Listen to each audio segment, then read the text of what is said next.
नमस्कार। आज आपका फिर से YouTube के इस प्लेटफॉर्म पे स्वागत है। जैसा कि आप सबको पता है, इस चैनल का नाम फिजियोलॉजी मास्टर ऑफ साइंस है। आज जो हमारा टॉपिक है वो टॉपिक होगा स्पीच। आज का जो टॉपिक होगा वो होगा स्पीच।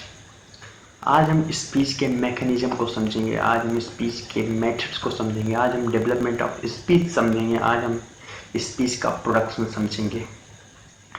शुरुआती तौर पे मैं आपको बता दूं, स्पीच एक आर्टिकुलेट साउंड होता है जो कि प्रोडक्शन करता है। डेफिनेशन के तौर पे देखते हैं, speech is the articulate sound production of species.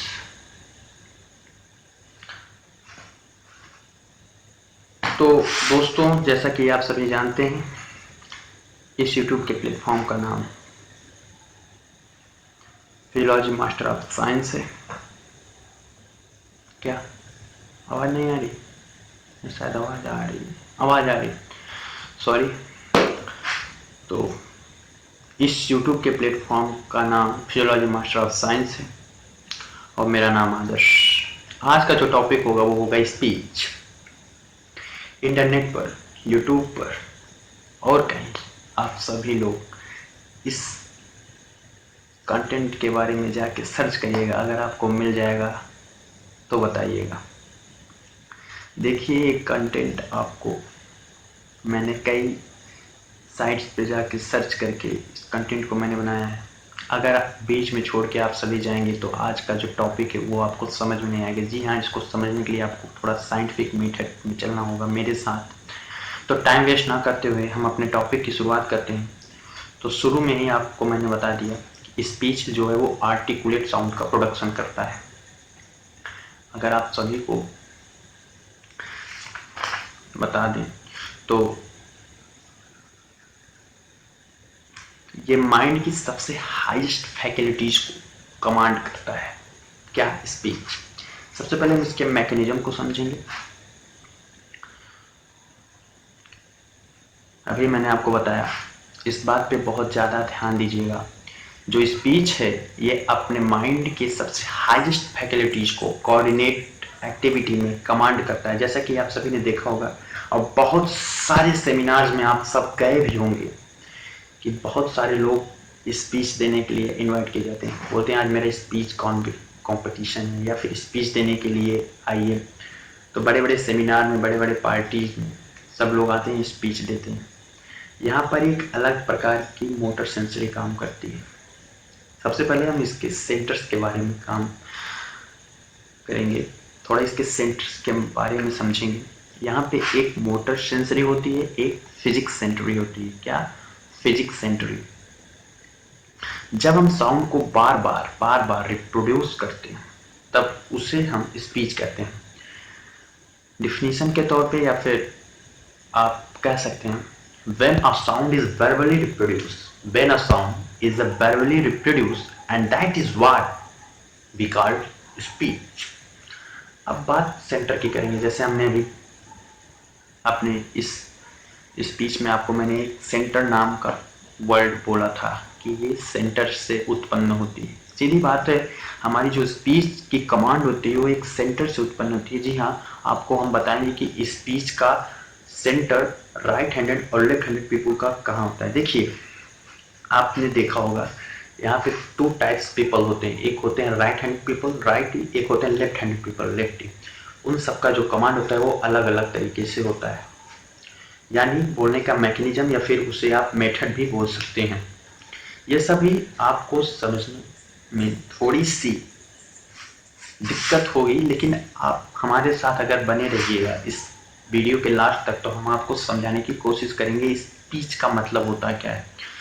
Right handed people का जो सेंसरी फिजिक्स सेंटर होता है, जो सेंसरी फिजिक मोटर एरियाज होते हैं, वो स्पीच के द्वारा और लेफ्ट सेंट्रल हेमिस्फीयर के पास लोकेट करता है। फिर से मैं आपको बताने जाता हूँ, राइट हैंडेड पीपल का जो स्पीच का बोलने का एरिया होता है वो लेफ्ट हैंडेड हेमिस्फीयर के नीचे कमांड करता है, और वहीं पर जो लेफ्ट हैंडेड पीपल होते हैं उनका वही मतलब उसी राइट हैंडेड पीपल को रिवर्स कर दीजिए तो वही हो जाएगा। जैसे कि इनका speech centre left inferior frontal convoluted area के पास होता है,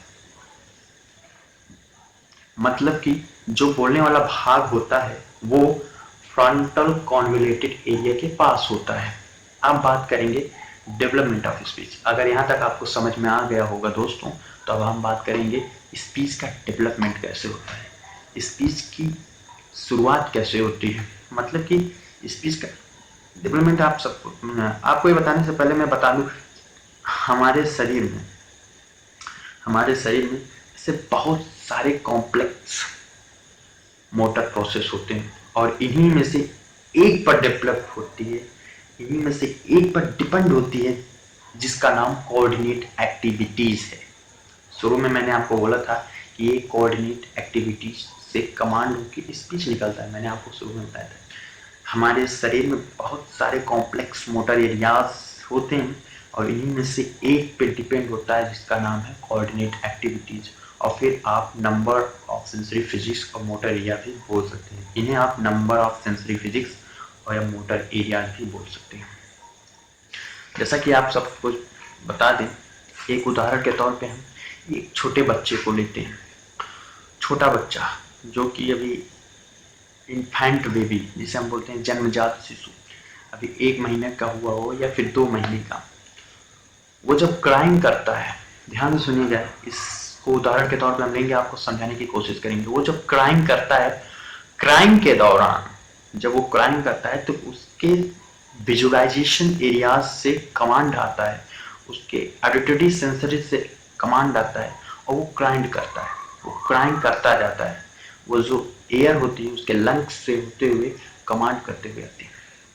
अगर उसे बोलने की इच्छा हो वो बोल नहीं सकता, क्योंकि उस समय उसका ऑडिटरी सेंसर डेवलप नहीं हुआ होता। वो सिर्फ विजुअलाइजेशन करता है, एयर को बाहर निकालता है, जिसके कारण उसके वोकल कार्ड से, लैरिंक्स से आवाजें निकलती हैं जिसे क्राइम बोलते हैं। दरअसल वो क्राइम नहीं करता है, वो बोलने की कोशिश करता है, जिसे हम सब फर्स्ट स्टेप्स क्राइम करते हैं।